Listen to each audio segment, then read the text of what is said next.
Assalamualaikum warahmatullahi wabarakatuh. Anak-anak, kita bertemu kembali dalam pembelajaran daring kimia. Pada pertemuan kali ini, kita sudah mulai masuk ke bab 2 ya, yakni struktur atom dan sistem periodik unsur.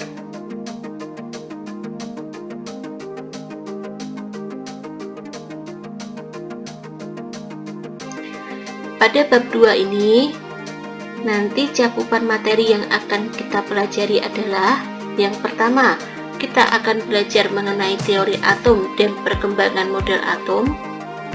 Kemudian kita juga akan belajar struktur atom, kemudian simbol atom, penentuan jumlah partikel atom, isotop, isoton, dan isobar. Kemudian konfigurasi elektron berdasarkan kulit atom atau berdasarkan model atom Niels Bohr. Kemudian konfigurasi elektron berdasarkan subkulit atom atau berdasarkan model atom mekanika kuantum, dan sifat-sifat keperiodikan unsur. Untuk pertemuan kali ini kita hanya akan mempelajari dua materi pertama, yakni teori atom dan perkembangan model atom dan struktur atom. Siap belajar ya? Oke, sebelum belajar, Ibu akan bertanya dulu nih kepada kalian. Apa yang kira-kira akan kalian dapatkan ketika kalian membagi sebuah benda hingga kalian mendapatkan bagian terkecil yang tidak dapat dibagi lagi? Misalnya pulpen yang kalian pegang. Pulpen yang kalian pegang itu kan bisa dibagi menjadi dua bagian yang sama besar. Kemudian hasil pembagiannya bisa kalian bagi lagi menjadi dua bagian sama besar. Nah, kemudian bisa dibagi lagi, bisa dibagi lagi, bisa dibagi lagi sampai pada suatu ketika di mana bagian itu sudah tidak dapat dibagi lagi. Nah, bagian yang sudah tidak dapat dibagi lagi itu apa? Mari kita pelajari bersama-sama. Jadi dulu orang menyebut bagian terkecil dari benda yang sudah tidak dapat dibagi lagi itu sebagai atom. Nah, pada perkembangannya, para ahli menyampaikan berbagai macam teori tentang atom.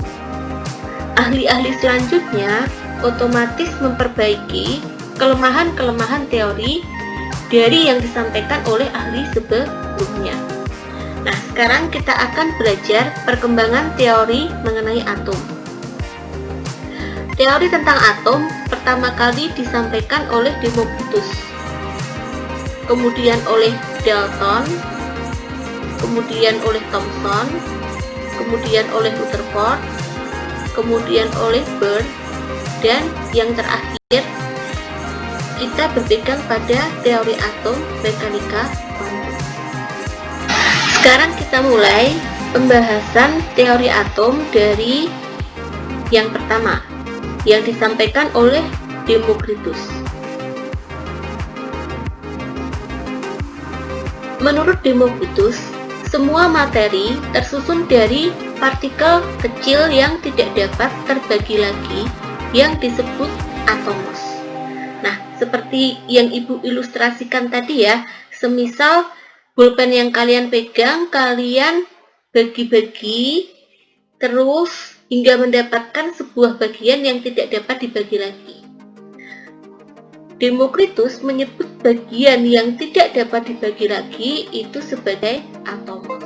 Sekarang kita bahas mengenai teori atom yang disampaikan oleh Dalton. Nah, Dalton mengilustrasikan atom seperti ini. Jadi bagian terkecil dari suatu benda yang disebut atom oleh Dalton diilustrasikan sebagai suatu bola pejal yang berukuran sangat kecil yang tidak dapat dilihat oleh mata telanjang tentu saja ya. Ada beberapa postulat yang disampaikan oleh Dalton berkenaan dengan teori atomnya. Yang pertama, bahwasannya unsur terdiri dari partikel kecil dan tidak dapat dibagi lagi yang disebut dengan atom. Kemudian, suatu atom itu tidak dapat diciptakan dan dimusnahkan. Jadi manusia tidak dapat menciptakan atom dan tidak dapat memusnahkan atom. Gitu ya. Kemudian, atom-atom dari suatu unsur adalah identik dan berbeda dengan atom unsur yang lain. Jadi maksudnya atom yang terdapat dalam sebuah unsur itu khas, dan kekhasannya itu atau bentuknya berbeda dengan atom dari unsur lain.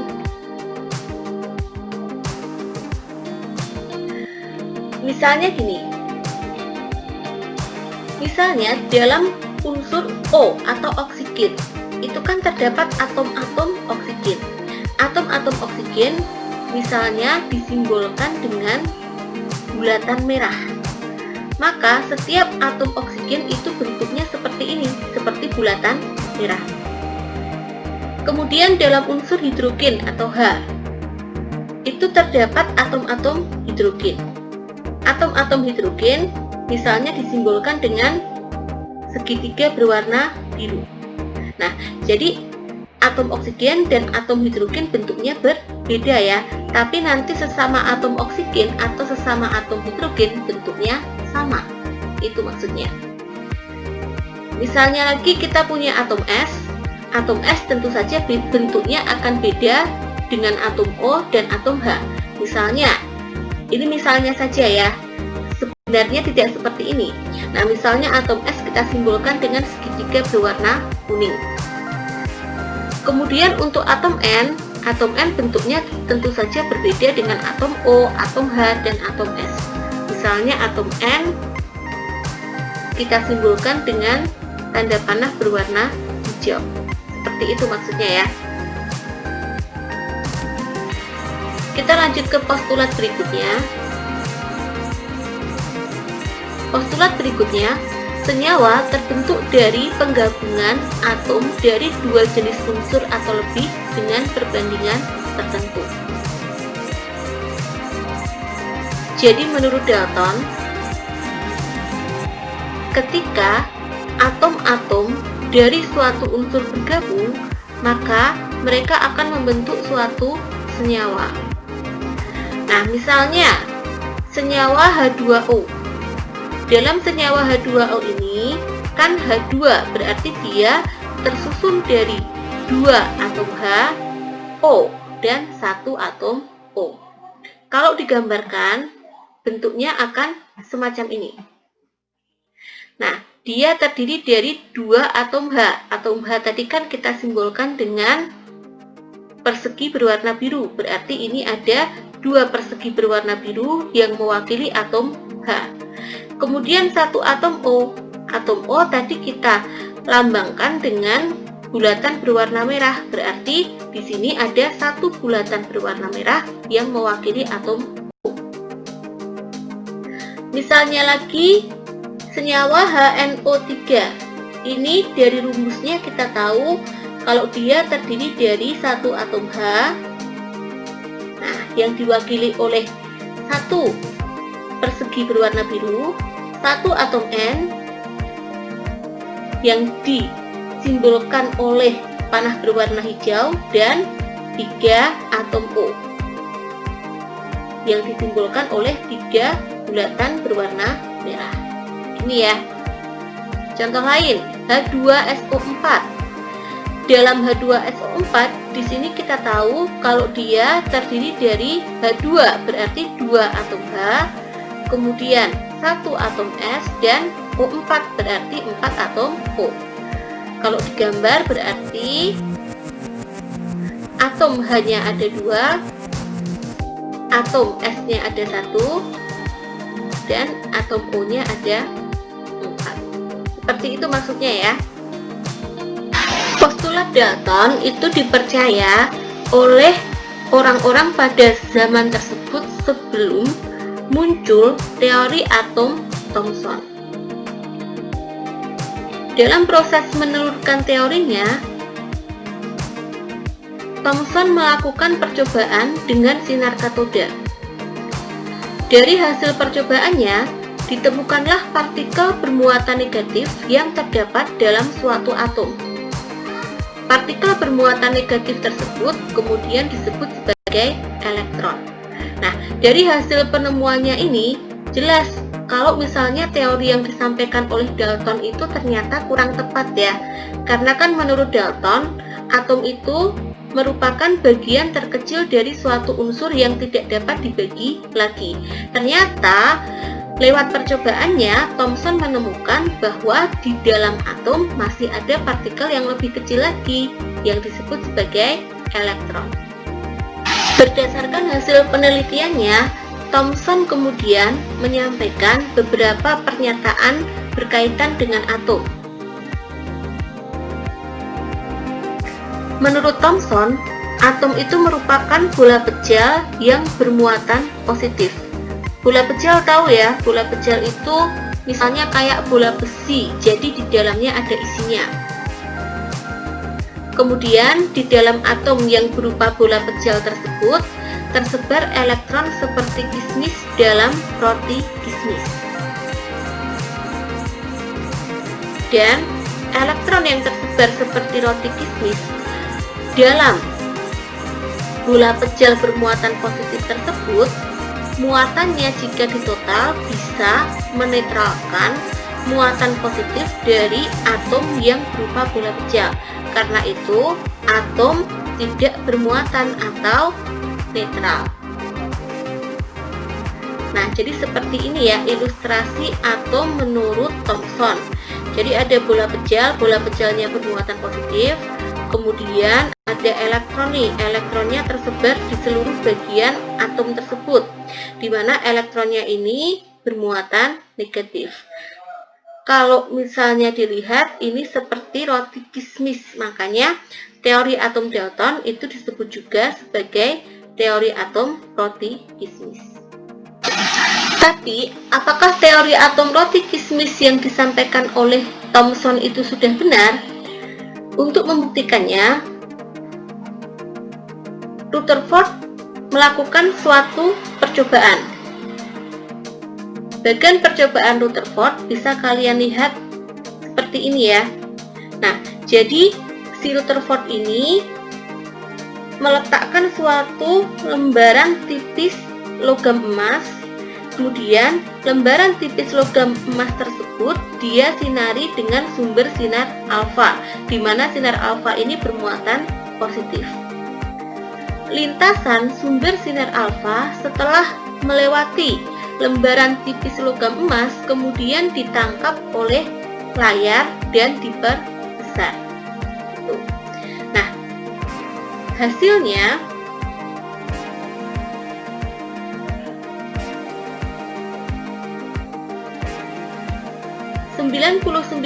% sinar alfa diteruskan. Jadi sinar alfa bermuatan positif ketika ditembakkan dalam lempeng logam emas yang otomatis di dalamnya ada atomnya, itu ternyata 99%-nya diteruskan. Apa artinya? Artinya ternyata atom itu sebagian besar atau 99%-nya berupa ruang kosong. Nah, jadi ini sudah bisa mematahkan anggapan si Thomson tadi bahwa atom itu berupa bola pejal atau bola berisi. Kemudian sebagian kecil dibelokkan. Nah, sebagian kecil yang dibelokkan ini disinyalir merupakan partikel sinar alfa yang menabrak inti atom. Kenapa dia dibelokkan? Karena dia ditolak oleh inti atom. Kenapa dia ditolak? Karena muatannya sama dengan muatan inti atom. Ingat ya, ketika kalian belajar listrik statis waktu kelas 9, kalau ada benda bermuatan listrik yang sama, mereka akan tolak menolak. Nah, apa artinya? Artinya si Rutherford menyimpulkan bahwa inti atom itu muatannya sama dengan sinar alfa. Nah, yakni muatan positif. Kemudian sebagian kecil lagi diserap. Sebagian kecil sinar alfa yang diserap ini disinyalir merupakan sinar alfa yang bertemu dengan partikel di kulit atom. Kenapa dia diserap? Karena dia ditarik oleh partikel dalam kulit atom tersebut. Nah, muatan apa yang menarik muatan positif? Muatan yang menarik muatan positif adalah muatan negatif. Karena itu, si Rutherford menyimpulkan bahwa partikel yang terdapat di kulit atom itu bermuatan negatif. Dari hasil percobaannya, Rutherford mengilustrasikan atom sesuai dengan gambar ini ya. Jadi ini adalah ilustrasi atom berdasarkan teori atom Rutherford. Kemudian dari hasil percobaannya tersebut, Rutherford menyatakan bahwa atom tersusun dari inti atom, di mana nanti di dalam inti atom terdapat proton dan neutron.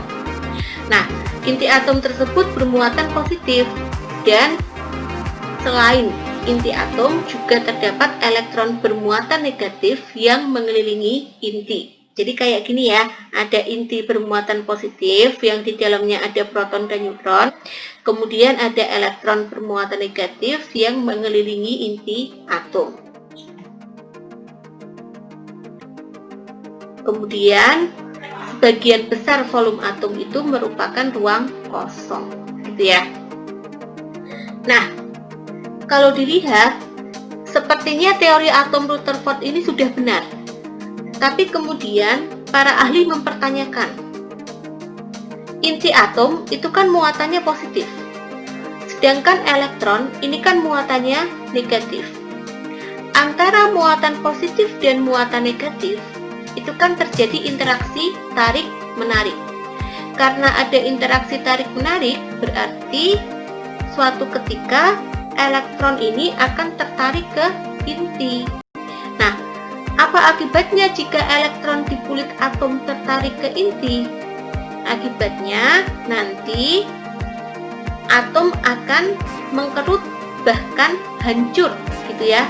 Padahal atom itu nggak mungkin hancur, atom itu nggak mungkin musnah. Nah, lalu bagaimana yang benar? Untuk mengatasi teori atom Rutherford tersebut, kemudian Bohr menyampaikan gagasannya lewat teori atom Bohr. Nah, menurut teori atom Bohr, atom itu diilustrasikan seperti ini ya.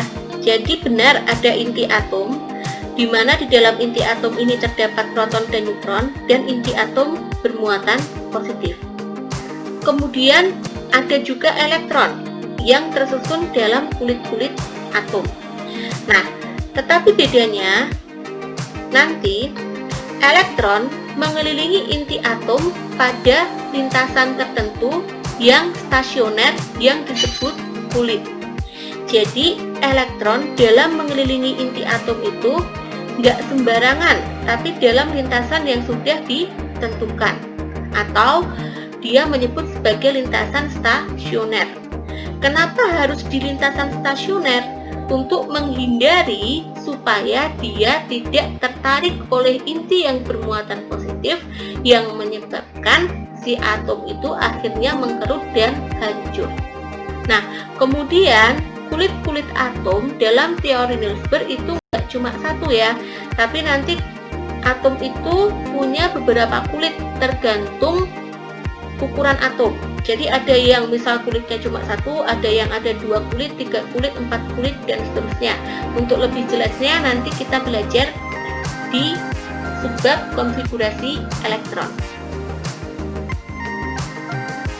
Kemudian elektron yang terdapat pada lintasan stasioner itu dapat berpindah apabila menyerap atau memancarkan energi. Itu. Nah, jadi misal elektron pada kulit pertama ini bisa berpindah ke kulit kedua, atau bisa juga elektron dari kulit kedua pindah ke kulit pertama. Seperti itu ya. Nah, ketika elektron berpindah ke kulit yang lebih luar, nanti dia akan menyerap energi. Sebaliknya, kalau dia berpindah dari kulit yang lebih luar ke kulit yang lebih dalam, nanti dia akan memancarkan energi. Seperti itu. Dari teori-teori atom yang telah Ibu sampaikan tadi, bisa ditarik suatu kesimpulan sementara ya mengenai struktur atom. Intinya, atom itu terdiri dari kulit atom dan inti atom. Di dalam kulit atom ada elektron, kemudian di dalam inti atom ada proton dan neutron.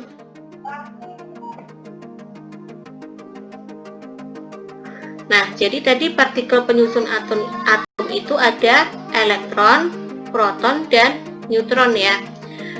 Kemudian elektron itu muatannya negatif. Tadi ditemukan oleh Thomson. Masanya segini ya, 9,11 kali 10 pangkat minus 28. Kemudian ada proton itu muatannya positif. Proton ditemukan oleh Goldstein. Masanya segini, 1,67 kali 10 pangkat minus 24 gram.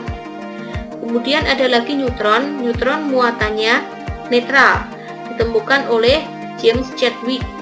Masanya 1,67 kali 10 pangkat minus 24. Kalian pahami benar-benar ya mengenai jenis-jenis partikel penyusun atom, kemudian muatannya masing-masing, dan penemunya. Nanti akan banyak soal yang berkaitan dengan hal ini. Sekarang muncul lagi pertanyaan, apakah teori yang disampaikan oleh Niels Bohr tentang atom sudah tepat? Jawabannya ternyata belum ya. Nah, jadi seperti ini. Setelah Albert Einstein, kalian kenal ya dengan Albert Einstein, itu maskotnya orang jenius sepertinya. Nah, setelah Albert Einstein menelurkan suatu teori, yakni teori relativitas yang terkenal, ahli fisika dan ahli kimia pada masa itu kemudian terpengaruh dengan teori yang disampaikan oleh Einstein. Salah satu gagasan Einstein yang mempengaruhi ahli fisika dan kimia waktu itu adalah bahwa segala sesuatu itu bersifat relatif. Tidak ada hal yang pasti di dunia ini.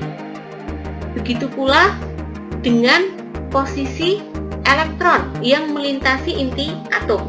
Tadi kan disampaikan oleh Niels Bohr bahwa dalam mengelilingi inti atom, elektron itu berada pada lintasan yang pasti, yakni lintasan stasioner. Nah, hal itu kemudian dibantah oleh penemu-penemu dari teori atom mekanika kuantum. Teori atom mekanika kuantum ini disampaikan oleh Erwin Schrödinger dan Werner Heisenberg. Nah, berdasarkan teori atom mekanika kuantum, lintasan elektron dalam mengelilingi atom itu tidak dapat ditentukan secara pasti, tetapi hanya sebagai kebolehjadian. Maksudnya, boleh jadi elektronnya di situ, boleh jadi lagi tidak. Jadi, ilustrasinya seperti ini ya. Atom tetap terdiri dari inti atom yang di dalamnya ada proton dan neutron, kemudian ada elektron. Elektronnya letaknya nggak pasti. Nah, jadi tersebar seperti ini, dan letaknya di mana itu hanya sebagai suatu kebolehjadian. Kemudian, kebolehjadian terbesar untuk menemukan elektron itu di suatu daerah dalam atom yang disebut dengan orbital. Ini kebolehjadian terbesar. Nah, meskipun kebolehjadiannya terbesar, belum tentu juga elektronnya ada di dalam orbital. Itu ya. Nah, itu adalah teori atom yang terakhir dan berlaku hingga saat ini, yakni teori atom mekanika kuantum. Tapi apakah teori atom mekanika kuantum ini sudah tepat? Nah, kalian cari sendiri jawabannya ya. Oke anak-anak, sekian penjelasan Ibu hari ini. Semoga apa yang Ibu sampaikan hari ini bermanfaat. Terima kasih atas perhatiannya. Jangan lupa kerjakan tugasnya. Wassalamualaikum warahmatullahi wabarakatuh.